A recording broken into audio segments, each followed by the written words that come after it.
Smith. I am the curator and events manager for the Creative District of Los Alamos.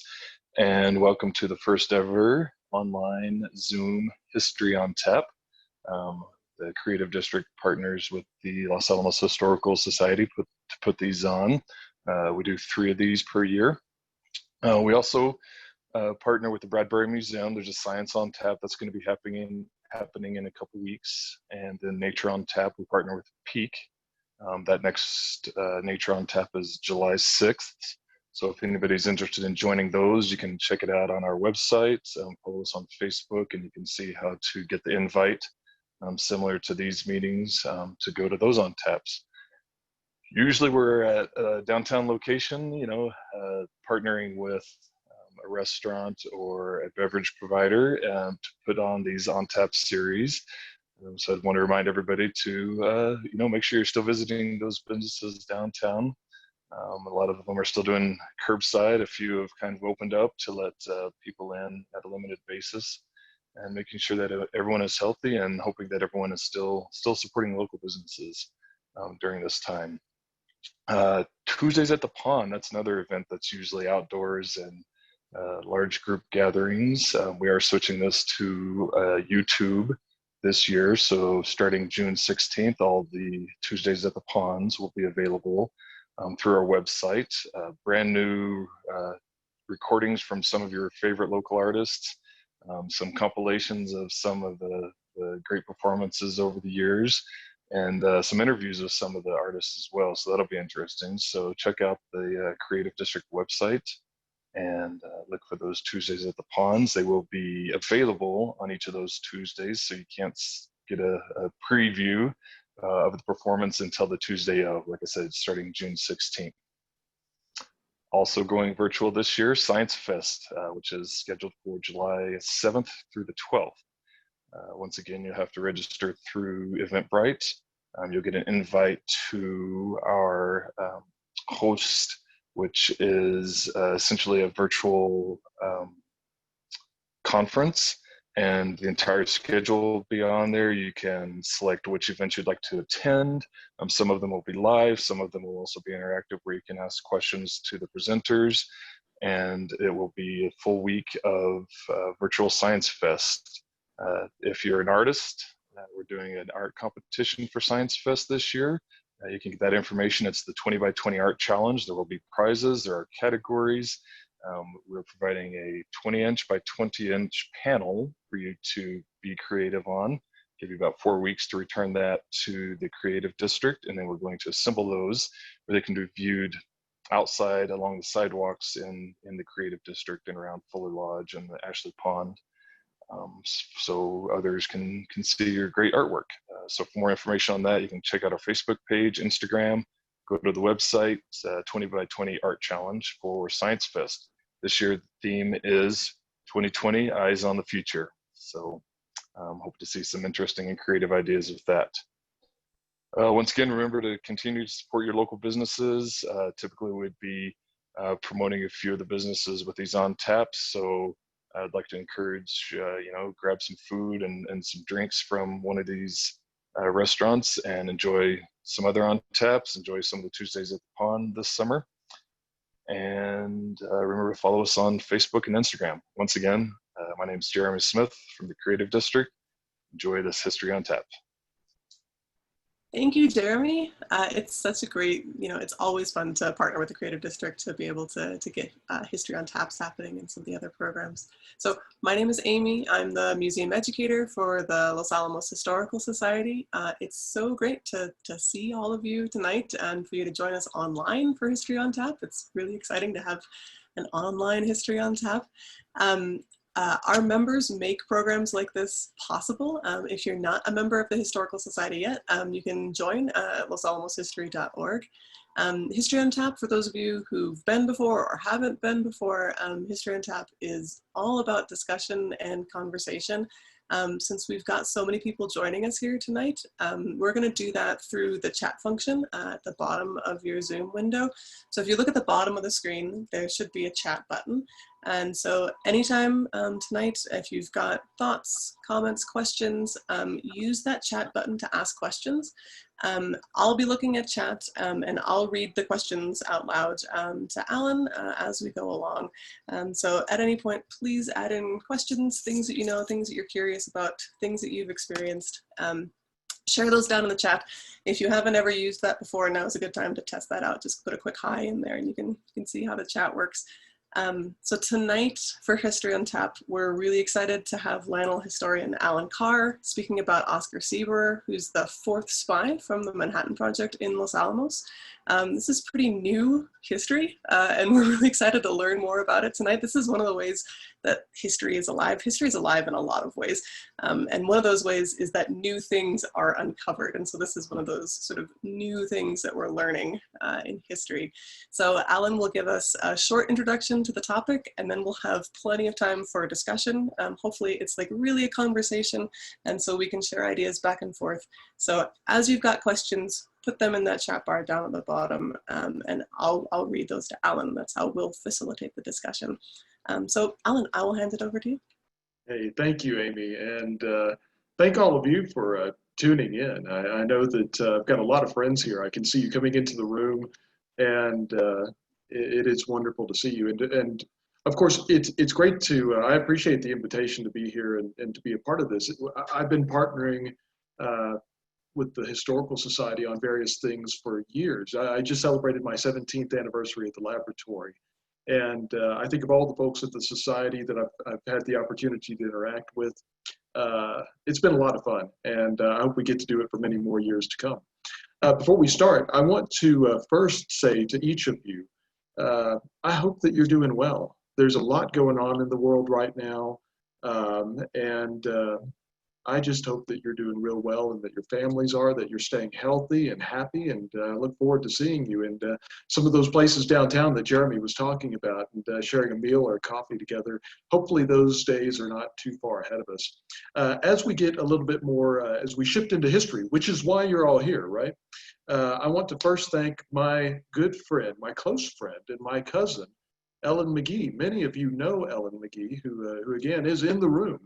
And she did a lot of the research to make my remarks possible. You know, without Ellen's research, I wouldn't have much of a story to share with you today. So be sure and thank Ellen for the hard work that she did to bring this story to light. And the next thing very quickly is we don't have a lot of time tonight. So I'm going to be speaking about this for the next 10 to 15 minutes. Most of you already know a lot about the Manhattan Project and Los Alamos' role in it. So I'm not going to cover any of that. You probably know the story well already. Likewise, I've got a long talk on the spies of wartime Los Alamos, and I'm not going to talk about them very much either. As Amy mentioned, the focus tonight is going to be on Oscar Seborer. And so if you don't know a lot about this story, it may be simply because it's so new, as Amy alluded to as well. So let's go back in time, less than a year ago, to September. So this previous September, two historians, their names are Harvey Klehr and John Earl Haynes. They wrote an article, they published it in Studies in Intelligence, and they were able to unmask Oscar Seborer as a wartime spy at Los Alamos, really for the first time publicly ever. And so you can look up that article if you go to Google and you search for Seborer Studies in Intelligence. Again, is the name of the article, and the authors are Klehr and Haynes. You can read about how they discovered Oscar Seborer, and it was almost on accident as they were going through old FBI files that had been declassified not too long ago. I should mention that John Earl Haynes is now our neighbor. He lives in Santa Fe. Both of them, Klehr and Haynes, helped me with my research as well. I'm grateful for that. I got to have lunch with John Earl Haynes down at Maria's in Santa Fe. Incredibly helpful. And for those of you who know a little bit more about the story of the Manhattan Project spies, John Earl Haynes worked at the National Archives for many, many years, and he was one of the driving forces between getting the Venona files released. And so, of course, Venona were the decrypted, heavily decrypted or encrypted Soviet cables, which were decrypted by the CIA. So anyway, a lot of thanks to them. So there were there are 4 known spies now at wartime Los Alamos. 3 of these names are probably going to be very familiar to you. The first to spy was Ted or Theodore Hull. The second was Klaus Fuchs, and Klaus Fuchs, I think, is regarded as the most devastating spy of the Manhattan Project. And I would say that that continues certainly to be the case, although it's been reported otherwise in some places we'll talk about later.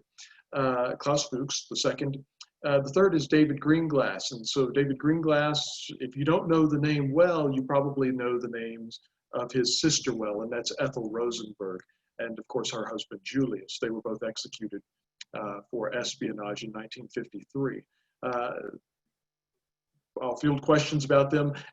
All of you, since so many of you are my friends and know me well anyway, you know that I'm not a historian of espionage so much as I'm a historian of the laboratory. So that this is a part of our story, but I don't claim to be the authority on this historical subject, but I would be happy to try and entertain your questions in this regard. So who was Oscar Seborer? So a little bit about his background. He was born in 1921 in New York City, and we don't know very much about his background. You know, again, maybe as years go on and more research is done, a lot of people who do genealogy are able to turn up more information on folks. Maybe we'll know more, but right now we don't know an awful lot about his early days. But his family, especially his siblings, were interested in communism in its early days. And, you know, if we go back and we think about the 1920s and especially the 1930s after the Great Depression set in, communism looked like a pretty good idea because of all of the terrible things that were going on in the world in those days when people didn't know where their next meal or their child's next meal was coming from. Communism looked like an attractive alternative to many people. But the Seborers were interested in it even before the Great Depression, some of them. So when the Great Depression hit, Oscar Seborer would have been 8, 9 years old, so he was very young, but he was introduced in the 30s as communism was becoming closer to mainstream to people who were interested in it. And a lot of that came through his brother. And of course, you can read all the details about this in the Klehr and Haynes Studies in Intelligence article. So we're going to keep moving pretty quickly. Of course, the Japanese attacked Pearl Harbor at the end of 1941. That put the United States in the war. The war had started years earlier, but finally the United States was involved. And so in October of 1942, this is several months later, Oscar Seborer joins the Army. Now, in the interim, he had been studying at Ohio State University, and his field of study was electrical engineering. Now, before he joined the Army, he had not received a degree yet. But again, as many of you know, having known the history of the wartime laboratory, if you have taken a few classes in electrical engineering and you join the Army, where's the Army going to put you? The Special Engineer Detachment. And so, of course, soldiers are often overlooked as real heroes of the Manhattan Project. We had hundreds of them who were here at Los Alamos that made valuable contributions to the effort.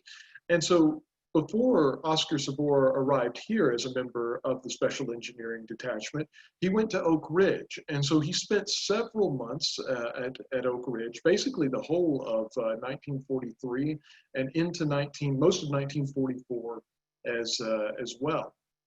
He finally arrives here at Los Alamos in the final days of 1944, okay? And so this is about to put it in its historical context. Nazi Germany is starting to collapse. This is about the same time as the Battle of the Bulge is being fought in the Ardennes Forest in Europe.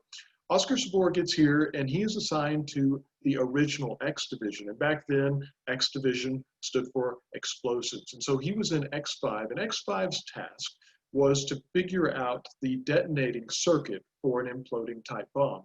Now I've seen as a few folks have tried to figure out what he was doing here, making claims that, you know, well, he had a really important job. And by the way, by doing that, I'm alluding to specifically to a New York Times article from this past January, when very little was known about what Sebor had done here at Los Alamos. You know, and it made it sound like he was very, very critical to the project and everything else. I'll tell you a little bit more about that, and then you can decide on your own based on the evidence. But he arrived as a private first class, and again, going back to the detonating circuit, it had been reported, I guess, that he had a lot to do with the part of the bomb that triggered it and fired it, and he figured it out and all of this other stuff. This is not to be confused with the actual detonator itself. Of course, those of you who know a little bit about bomb design know that we basically, in an implosion design, we have some plutonium surrounded by high explosives, and they have detonators in the high explosives to set them off and compress the plutonium at the center, right? Very basic. Well, how do we make the detonators go off simultaneously? That's where the detonator circuit comes in. And back then, it was known as the X unit. And so, again, some of you who've worked at the lab may have heard of the X unit before. It was a complex piece of electronics, and this was an incredibly difficult part of the bomb, but it was just one part. And so this group had been working on it, and they had been starting to make some progress just as Oscar Seborer arrived and began working with the group in January and February of 1945. Now, Seborer was promoted twice. So again, he had been a private first class for months and months, coming to Los Alamos. Promotions at wartime Los Alamos came very quickly. That was a very common thing. So he was promoted, again, thanks to Ellen's work, digging through the National Security Research Center, formerly known as the Archives over at the laboratory, and found out about these promotions and about what he was doing to some degree, at least. And so he was promoted to corporal and to staff sergeant after that. Back then, those ranks were called technician 5th class and technician 4th class, respectively. So the lower the number, the higher. But anyway, he was really not involved in the detonating circuit work very long. He was pulled to work on a very important experiment that was known as the Trinity test. And of course, this summer is the 75th anniversary of the Trinity test. The design of the imploding bomb Fat Man, as you know, was locked in place not long after Oscar Seborer arrived here. And so as they were making progress and figuring out what they were going to do, he was allowed to go work for John Manley. And so John Manley is a name that may resonate with some of you as well, a very close associate of Robert Oppenheimer. And he was in charge, he was a group leader, I should say, in the research division. And so the research division had been doing cross sections and things of that nature. But again, with the weapon design pretty much set, we can task these people who are working in our division with more work pertaining to Trinity, which was the big important project of the day. And so Sebor is temporarily loaned to, I believe it was group R3, to work with Manley's group to prepare to do Trinity experiments. And so that's where we find him working. Now, we did a rehearsal test for Trinity on May 7th, 1945. This was known as the 100-ton test. Approximately 100 tons of TNT were detonated. These had been laced with traceable radioactive isotopes. They wanted to learn more about fallout and things of that nature. They wanted to calibrate their instruments. And the 100-ton test, I would bet that Oscar Seborer was present for the 100-ton test. I see no reason why he shouldn't have been present for that. He had been working on all of those experiments. And so anyway, that is done. And the 100-ton test was significant because we found out that a lot of our diagnostics were off for the Trinity test. We also found out that fallout was going to be a much larger problem than originally anticipated as well. Now, Seborer was known by his group leaders. His group leader back in X Division was, his name was Charles Fussell, and we've talked about John Manley. They were fighting over him, and some of the documents that Ellen was able to dig up shows that even the division leader and the test director, later test director for Trinity, Ken Bainbridge, also knew about Oscar Seborer. So on the one hand, we have this very low-ranking soldier, but he is known and wanted by multiple senior people, the names of which you do know well. So it's very clear, although we don't know what specifically Oscar Seborer would have been doing on a day-to-day basis, it's very clear that he was known and highly thought of by his superiors at Los Alamos. Oscar Seborer, again, another document that Alan found, he put in a request to be a part of the destination program. And so the destination program, their job is basically, well, how do we get an atomic bomb from the continental United States to a target in Japan?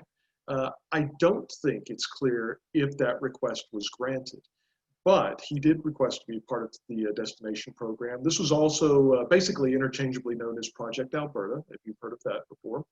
But anyway, we don't know what he was doing specifically during those months, Trinity, the end of the war. But when the war was over, we know that he was back in his division. that X5 became a part of Z Division. And so some of you who know a little bit about wartime organization know that Z Division a few years later would break off and become Sandia National Laboratories. Now going back to what Oscar Seborer may or may not have known, let's recap and then we'll come back to Z Division. So we probably knew quite a bit about the detonating circuit, one part of the bomb, but a critical part. I guess they all were, right? That's why they were included. But anyway, an important part of the bomb. He probably knew quite a bit about diagnostic techniques for Trinity, things of that nature. And finally, in Z Division, their job was basically to get bombs ready to go. It was to weaponize them. That remained, of course, Sandia's mission, still remains their mission. How does a physics package, if you will, survive combat delivery, survive a launch environment, et cetera, et cetera, et cetera. And so in that regard, he may have known something about assembly procedures, amounts of material, whether it be high explosive, plutonium, et cetera, that went into the bomb, but we can only guess. Now, the other thing to take into consideration is, well, he would have been given access only to the information that he needed to do his job, right? Well, that's the way that lab policy is set up still today, compartmentalization, the Sigma system, things like that. But that doesn't mean that, you know, somebody like Oscar Seborer could have gone off and tried to get into information that he didn't have access to. And so, you know, it would have been a stretch for Oscar Seborer, for instance, to be able to get into a different technical area where he had no business, to get into the safe of a different organization. But what about the safes of adjacent organizations in X Division? Maybe not a stretch. And so Oscar Seborer probably knew more than just those things pertaining to his job. But because of compartmentalization, because of physical security measures, it would have been pretty difficult for him to get much beyond the scope of his day job. It would have been harder to do that. And so anyway, he temporarily applied to continue working at Los Alamos. That didn't work out. He left the laboratory. In fact, he left the country. And, you know, how did this story go? There's a lot of this I'm trying to cram in, and my initial remarks are about time to be over here. But anyway, he had multiple security clearances. He worked for the Navy for a while. But you may remember the story of the atomic spies. The first domino to fall is Klaus Fuchs. And so Klaus Fuchs admits that he is a spy. And if we don't want to go to the electric chair, there's a couple things that we have to do. The first thing is to give a full confession to the FBI about our espionage. The second thing is we will give them another name of one of our co-conspirators. And so Klaus Fuchs does both these things. Of course, he was a British citizen in the UK, charged in the UK with providing secret information to a friendly country. The Soviet Union, of course, was never at war with Britain. Now, apparently, when Fuchs was questioned, he didn't know that his life was not at stake. They didn't tell him that. So he gives a full confession, gives him his courier's name, Harry Gold. Now, Harry Gold is an American. He doesn't want to go to the electric chair, so he gives a full confession, and he gives the name of David Greenglass. David Greenglass gives the name of his brother-in-law, Julius Rosenberg, and just to make sure that he stays safe, gives his sister's name, Ethel Rosenberg, and testifies her as well. So these dominoes all start falling. Now, you're Oscar Seborer. Now, remember, all these spies that were operating at Los Alamos, they didn't know about each other. Okay, they were all operating independently. And so if you're Oscar Seborer and you're watching all of this happen in the headlines, are you getting nervous yet? Maybe. And so he leaves the United States with his family. I believe that they go to England. And basically, this is a long, extended vacation. They're very casual about it. They buy their tickets, wait a few months, go to England, travel throughout Europe, go to visit the Sebor parents who had immigrated to Israel at that point in time. And eventually, they immigrate to the Soviet Union. And so and by them, it would have been Oscar, his brother, I forgot his brother's name, I apologize. I have a longer article on this that I'm putting the final touches on with a lot more detail. But they immigrate there, his older brother's wife and her mother immigrate as well. And that's where they spend the rest of their life. Oscar Seborer quickly, meanwhile though, is discovered by the FBI. Feel free to ask me about the credibility of the evidence and what I think about it when we get to the Q&A session. But anyway, the FBI has an informant that is pretty deep within the Communist Party of America. He finds out that, well, he interacts with Oscar Seborer's at least indirect handler, who tells him, and apparently it's even recorded on phone, that Oscar Seborer was in fact stationed at Los Alamos and had been feeding them information. And so this all happens in 1955, 1956. The Haynes and Klehr article will give you a lot more information on it. But anyway, where's Oscar Seborer at this point in time? Well, he's not even in the United States. He's immigrated to the Soviet Union by 1956. There's a lot of interesting questions. I won't go into them now. Maybe we can during Q&A if you're curious about how all of this happened. But anyway, the FBI was pretty confident that Oscar Seborer was in fact a spy. They reach out to Los Alamos. They get some information from Ralph Carlisle Smith. Some of you may remember the name. He was in charge of security for a long time. He was, I believe, a patent attorney, but he certainly played a big part in writing patents from the late 1940s on weapons technology. They ask the lab about this. The lab gives them some information. They have to look him up in the phone book because remember, he's a low-ranking soldier. He's not, they don't have a big biography of him. They don't even have a personnel file because he worked for the Army. He didn't work for the University of California. But anyway, what can the FBI do? He's left the country altogether. The evidence that they have is pretty definitive, but is it going to be admissible in court? That's a question that you might want to ask me about in a little while. And so anyway, they never really follow up on this. And Oscar Seborer just continues to remain in oblivion for decades and decades until after he dies. And so he died in 2015 in Russia. And then Klehr and Haynes are going through FBI records and they find out about this whole thing that had stayed under wraps for decades and decades. And so they, in their article, have a pretty definitive case that Oscar Seborer, I'm convinced, was in fact a spy for the Soviet Union. And I think what the work that Ellen and I, and some of our colleagues, we also had help from other researchers in the National Security Research Center, Danny Alcazar, Madeline Whitaker, John Moore, all helped us dig up relevant documents. Ellen, though, was the one who really went through things and found a lot. We've been able, the insight that I've tried to pass along with you, hopefully it's not been too muddled or confusing. These are things that really almost nobody else has heard yet about Oscar Seborer's work and what he might have had access to. And so I hope that the introduction has been interesting, informative. Before we go to Q&A, I just want to remind everybody, you don't really need to do this, but we all like a good spy story, right? I mean, that's why there's movies, James Bond movies, and Austin Powers, and all of these other things, right? But this is real espionage with real consequences. And I think it's worth bearing that in mind, at least, that these, all the atomic spies, the one thing that they had in common, it wasn't their ability to get past Los Alamos security and cut through fences and to get into vaults with motion detectors and things like that. What they had in common was that they all were entrusted with classified information. They were all given clearances. They were all insiders. And that's a very scary thing. And insiders are exceptionally rare, but exceptionally devastating as well. And so again, this isn't just a spy story. It really did happen. It really did have significant Cold War consequences to it. So again, hope that this was interesting and fun. And now I guess the real fun begins. I'll turn it back over. I guess Amy is fielding questions for us today, and I look forward to a chat. Yeah, so if you have questions, please put them in the chat. I had been saying it's down underneath. That's if you're using a computer, it is on the bottom of the screen. Hover your mouse at the bottom of the screen. If you're on a mobile device, you might need to click the More button, and then chat is underneath there. So that's where you're looking. If you've got questions, please put them in there. We've actually got a clarification, or not a clarification, but a little bit of info. The brother's name, the brother who fled to the USSR, was Stuart Seborer. So that was his elder brother's name.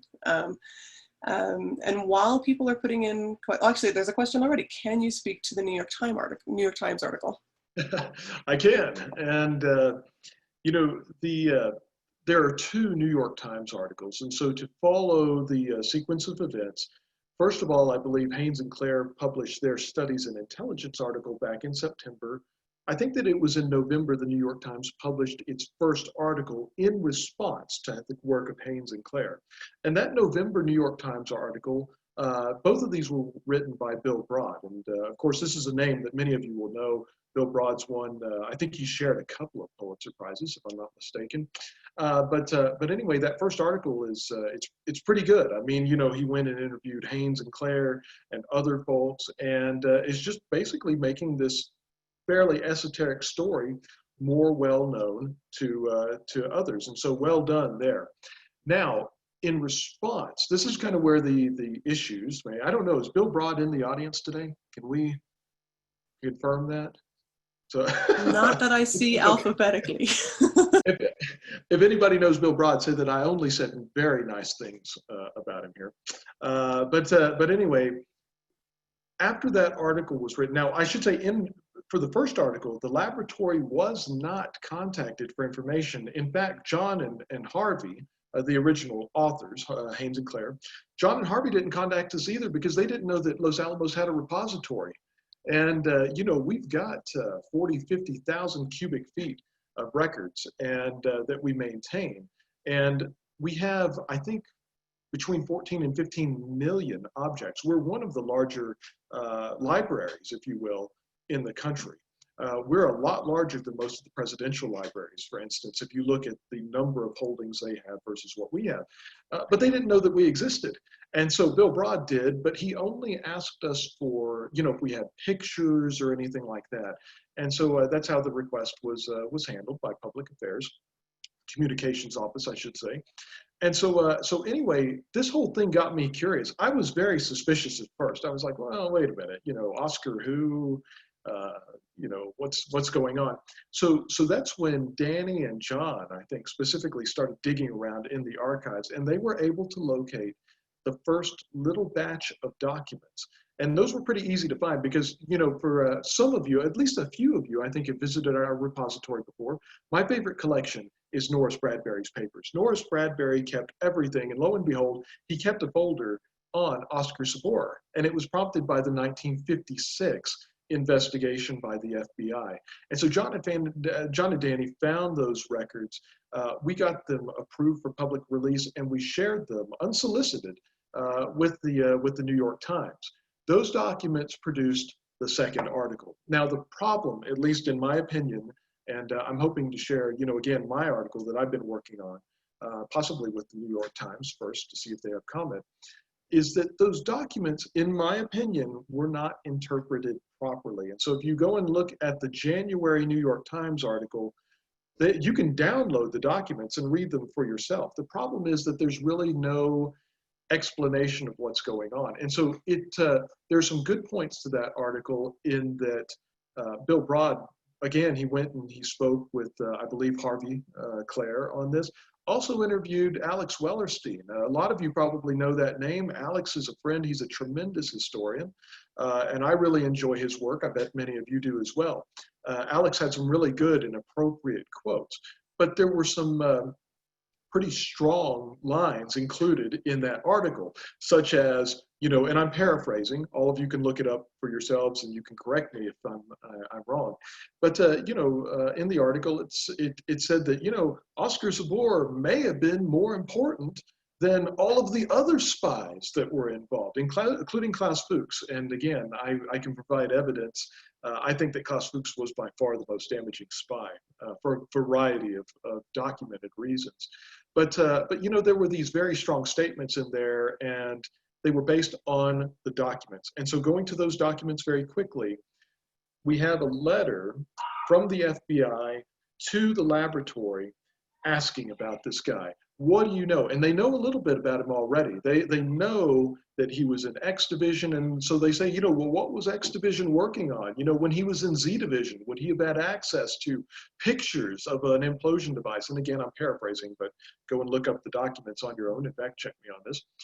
And so Ralph Carlisle Smith gets the assignment to respond to them as the head of security. But again, in addition to his experience leading security, he's been writing patents since the middle of the Manhattan Project.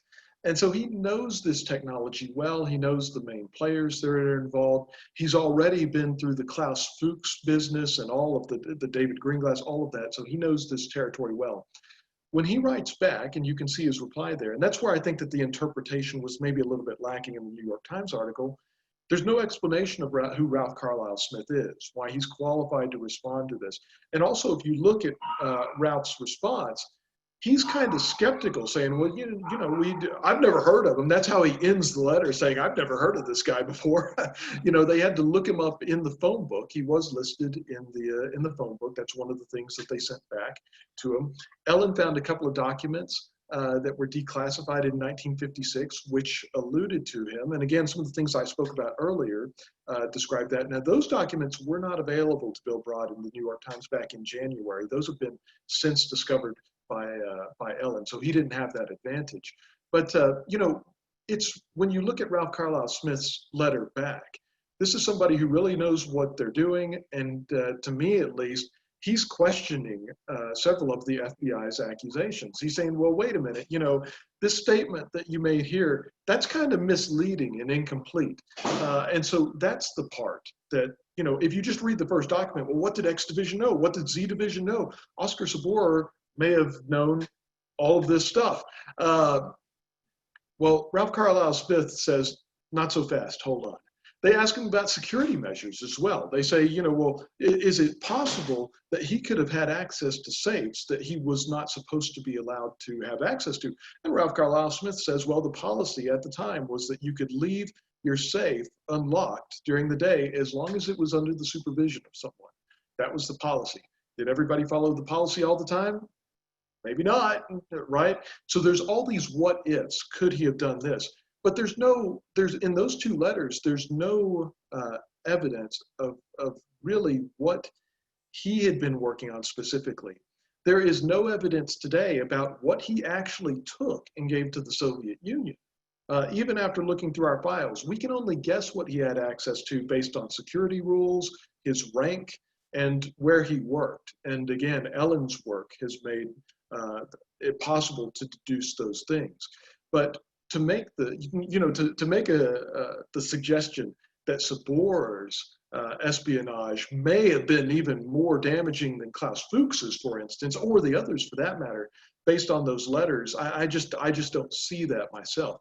We get a little bit more clarity when we look at the documents now, but I think when we look at the documents that Ellen's found, all that they do is kind of confirm that I would say, again, my opinion, based on the evidence that I've reviewed, Oscar Seborer's espionage was helpful, most likely helpful, but supplemental in nature.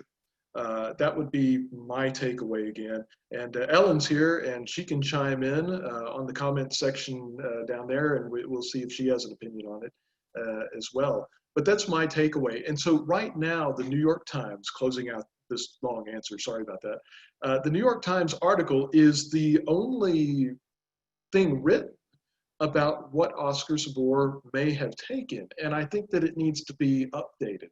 And so that's what we're hoping to do before long. And hopefully this talk will do that a little bit as well. I just think that the New York Times may have jumped the gun a little bit. But again, it's interesting. Everybody likes a spy story, and people want to know, about this important chapter in Cold War history. Yeah, absolutely. So Stephen was asking in the chat if Sebor was a successful spy. I think that you've pretty much talked about that. Was there anything that you wanted to add on as far as if he was successful? I can add a little bit to that. And so, as I mentioned before, and I appreciate the questions, by the way, for everybody, from everybody. It's very difficult to answer because, as I mentioned, we don't know what he took. There was never a confession. He died before anybody even knew he was a spy. All of the others, little bit different story, right? But not with Sebor, so we don't know those things. There is evidence, and I think you can see this at the end of the article by John and Harvey. They talk about information from the old Soviet archives. There was a reporter named I believe it was Alexander Vasilyev, and he was able to go in and make some notes on the different spies and was able to confirm that there was a spy ring separate spy ring from Fuchs and all of the others, Gold and the Rosenbergs and David Greenglass. I forgot the name of the spy ring again. It's at the end of the article, but it's pretty clear. And again, I think that Klehr and Haynes make a compelling case that Oscar Seborer was the spy codenamed Godsend based on the Vasilia notebooks and the FBI information as well. I don't think that, I think he was successful probably based on where he sat on the org chart and based on what little we see through the Vasilia notebooks. He's not mentioned in the Venona transcripts. Again, it's the Vasilia notebooks and the FBI correspondence as well. But we don't know the scale of it. And so this is another, I think, which is not worth very much, as you all know. Klaus Fuchs was positioned to know not only a lot of information, but a lot of really, he knew as much as anybody about the theoretical design of Fat Man. He designed a lot of it himself. He knew about the hydrodynamics of implosion on a level that virtually nobody else in the world did, outside of two other people at Los Alamos, those being John von Neumann and Fuchs's mentor, Rudolf Peierls. And so he was, and because he was a staff member, another thing that Ellen brings up that I should mention is that back then, you were either a scientific staff member or you weren't. And if you were a member of the scientific staff, you had more access. There were physical security measures in place that if you didn't have the proper button to get into certain technical areas, they didn't let you in. Klaus Fuchs would have been able to move more freely than somebody like Oscar Seborer. Fuchs was developing a lot of information himself. And I should mention, Fuchs also was at Oak Ridge before he came to Los Alamos, as to where we know nothing about what Sebor did at Oak Ridge at Y12. We know that Klaus Fuchs was helping to design the control system of the plant. So not only was he a really good theoretical physicist, but he was an exceptionally talented one. He was incredibly versatile as well. So again, you add up his personal knowledge, the information he would have had access to. He could have gone to technical conferences that were attended by people from chemistry and metallurgy, and from X division, and from theoretical division, from the ordnance division, et cetera, et cetera. These are things that Oscar Seborer, just because of physical security measures, unless he's Tom Cruise dangling from the ceiling or something like that, I think it's pretty far-fetched to think that, a private first class could have been able to do what Klaus Fuchs was. So again, successful relative to his level, the evidence that we have, which is not conclusive, seems to indicate that yes, he had access to information on a complex and important piece of the bomb, but just one of many, many pieces. Fuchs would have had information on a lot more. So I hope that answers the question a little bit anyway. Yeah, and adding on to that, Harvey Klehr's with us in the event tonight, and he wrote to say that Oscar had an American friend who visited him in Moscow in the 1960s, and he told him that he would have been executed had he returned to the United States. So just adding into how Sebor was feeling about things himself in the 60s. Well, that's awesome to hear that Harvey's here. And Harvey, thank you for your help. And it's been fun working with you and John. I hope we'll get to do more of that, and appreciate the extra information there as well. And you'd mentioned Seborer's codename, and there was a question from Dave, is Oscar a candidate for Perseus? So if you could talk about that and explain, some people I think know about Perseus, and I think there might be some people that aren't familiar with that. Right, so when we started out the conversation, I mentioned that, my field of expertise is the evolution of the laboratory. And so I get to look into all of these tangential things as well. And this is a small but important piece of our story. And so now I know we have one of the world's premier espionage historians with us today. And so I'm going to, of course, invite Harvey to chime in again on that. So Perseus is, for many years now, this code name Perseus has been floating around, and nobody exactly knows who it is. There are people who have been falsely accused of being Perseus or being spies in general. And I think that, as part of this story, Oppenheimer has been accused falsely of being a spy. Philip Morrison, who was a physicist here during the war, same category as well. You know, is Oppenheimer Perseus or Phil Moore or this or that or whatever? I think that the prevailing view of Perseus is now, the scholarly view, and Harvey will be able to chime in again on this, is that Perseus never existed as a person. The prevailing scholarly view now is that Perseus was most likely a smokescreen that was invented to try and protect another spy codenamed Malad. Now, who was Malad? Malad, we think, is Ted Hall. And so everybody knows Ted Hall. Now, unlike some of these other folks that we've mentioned earlier, like Fuchs and Greenglass, Harry Gold, the Rosenbergs, etc., Ted Hall was interrogated, but he did not offer a confession. And so he was never persecuted as a spy.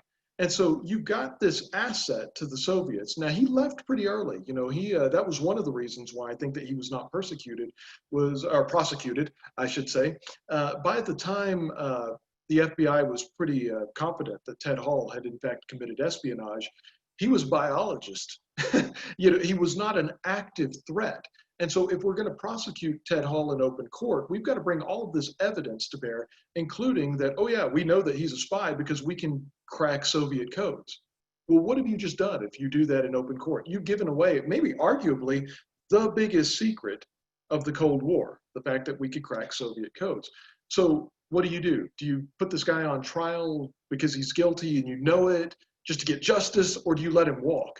And they decided, well, he's not an active threat. There's nothing we can do about him now. The damage is done, and we certainly don't want to give away Venona and these other things. And so Ted Hall walks. And so, again, you've got this guy who helped out the Soviet Union, living freely for decades and decades. We certainly don't want him to get in trouble. And so I think that part of the smokescreen, the invention of Perseus, was to protect Malad all along. Now, there are others who still feel that Perseus was and remains an unidentified spy who was at Project Y. But, you know, especially after looking at Harvey and John's work and others, you know, I think that in the book Bombshell, Marcia Kunstel, and I forgot the other's name, but Harvey may type that in there as well. A couple of journalists who looked into this as well. There's a pretty compelling case, again, that Perseus was never really a person. And that is the view that I now subscribe to as well. And that's a view that I've changed over just the past 4 or 5 months as I've looked at more of this information that's been available. So anyway, that's my answer. Harvey hopefully can clean that up a little bit, anything that I got wrong or missed. But a very good hopefully. Yeah. Go ahead. No, Alan, you summarized it very, very well. John actually has written a pretty long article, hadn't published it yet, about Perseus, and he demonstrates in that pretty conclusively that was a Russian KGB disinformation operation. The guy that first put it out there worked for the KGB, and the traits that were given to Perseus, some of them were traits of Ted Hall's, but then they threw in all these things that, you know, clearly Hall was not part of, to screw up American intelligence and to confuse things. So Perseus didn't exist. I think that's the overwhelming consensus now. Right. Yeah. Thank you, Harvey. Thanks for tuning in. This is it's interesting, and I want to thank you for everything you've done to help uncover this stuff about Oscar.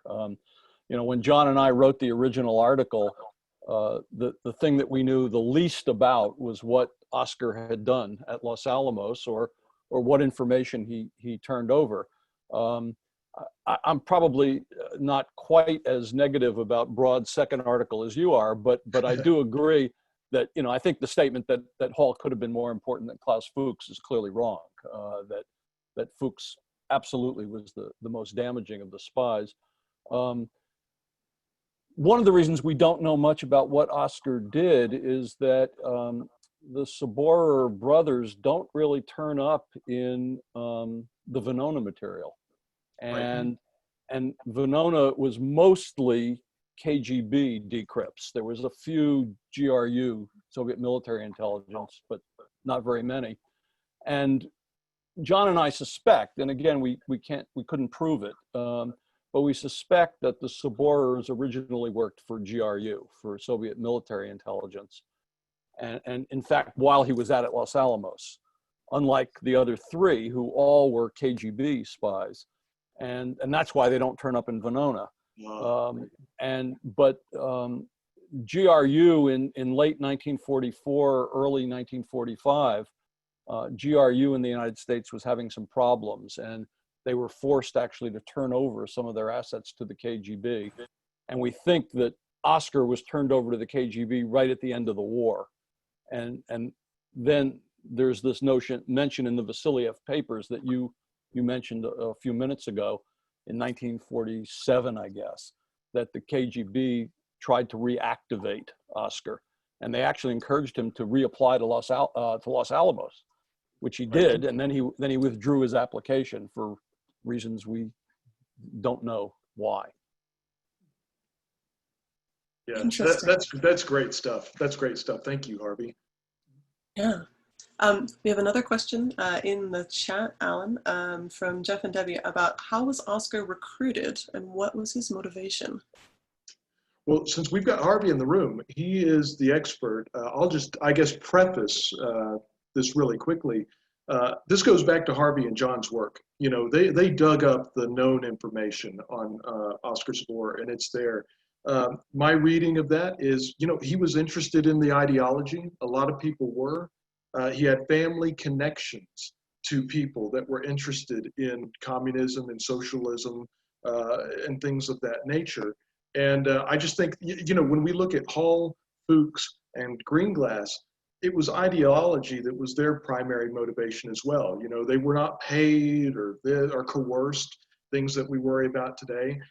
They were big believers in the ideology. All their stories are a little bit different, of course. But again, that's my take. Harvey, what do you think? I think you're right. I mean, it was clearly ideology. The most significant similarity is to the Rosenbergs. The Seborers were a family of spies. And I think that we don't know for sure, but I think that the recruitment of Oscar came through his brothers.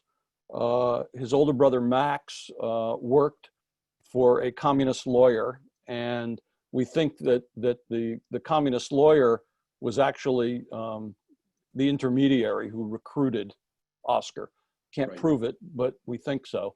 That communist lawyer, by the way, was the man who visited Oscar in Moscow in the 1960s. That he gave the story, you know, I could be killed, I could be executed for what I did. Yes. And his younger brother, I guess he wasn't as, I can't remember the precise ages, but Stuart, who went to Moscow with him, was also a communist. There was another brother who was a communist teacher in the New York City school system. The other members of the family were connected to communist spies. So this was a spy family. It was all in the family. Right, right. Yeah, and I would, again, encourage everybody who's listening tonight, the trailblazing work that John and Harvey did is awesome. And you can find it online for free, just a quick Google search, and you get all the detail in there. And I believe that you both have an article coming out on the handler's name. His name, it was Needleman, Gibby Needleman. Gibby Needleman, yeah. Right.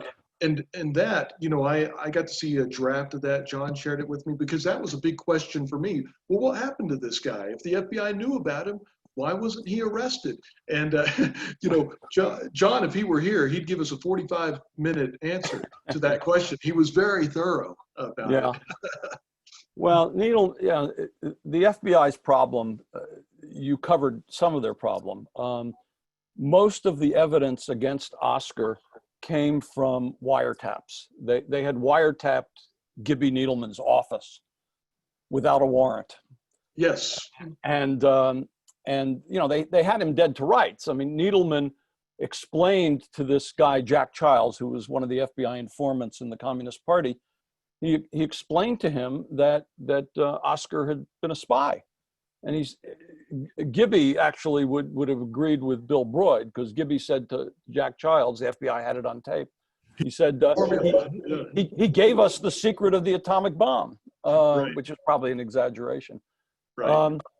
But the problem the FBI had, most of the evidence was wiretaps, which would not be admissible in court.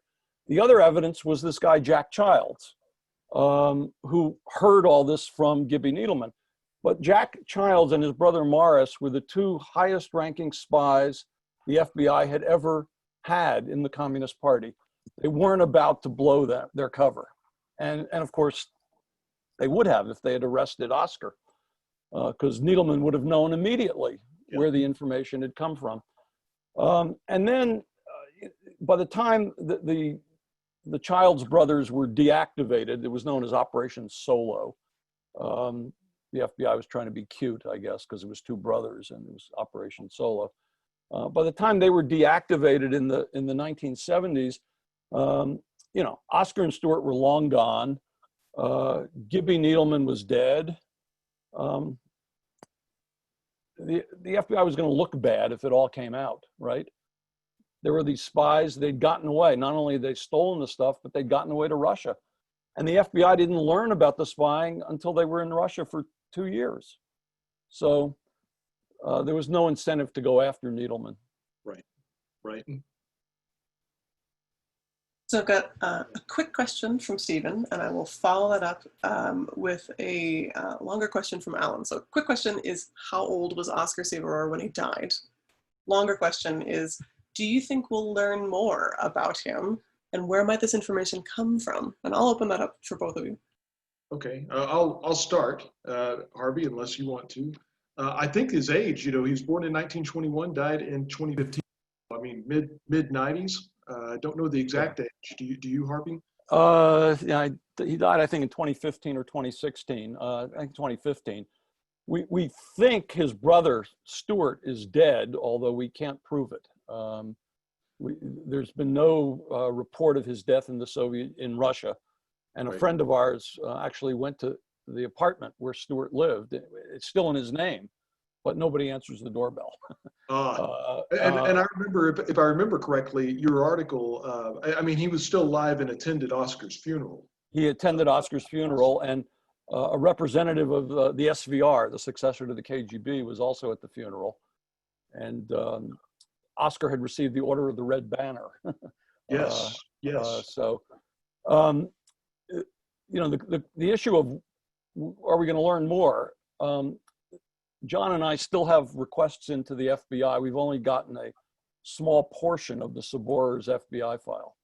Right. And I hope I'm still alive when the rest of it is released. But well, I do too.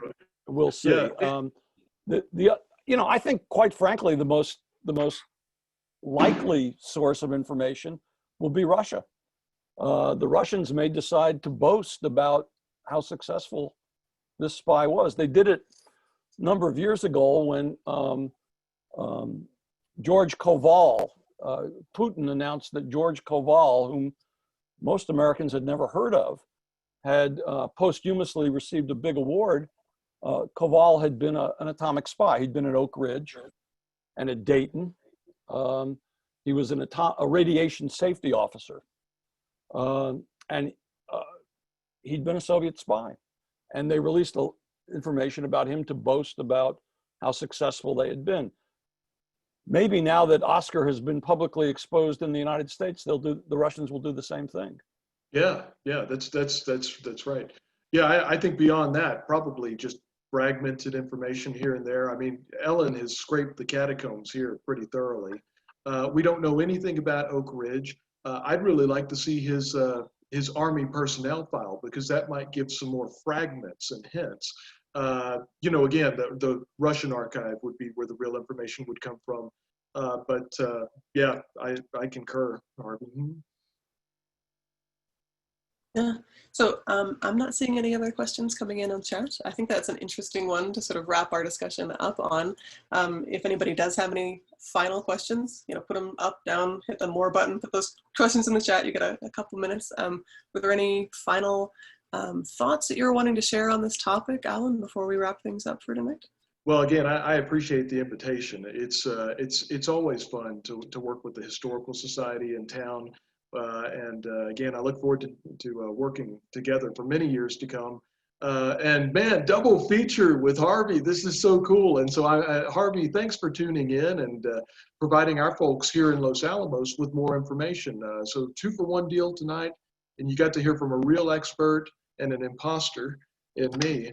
And I look forward to seeing you all again real soon. Stay well, and I'll see you at Starbucks eventually. Yeah, thank you so much for sharing, both of you, for sharing your thoughts. Thank you to everybody who showed up tonight. I know we've got people tuning in from Los Alamos, outside of Los Alamos. It's so great to have all of you together virtually for this. I'll echo Alan's stay well, take care of each other. Thank you so much for showing up tonight. Yes, everybody take care.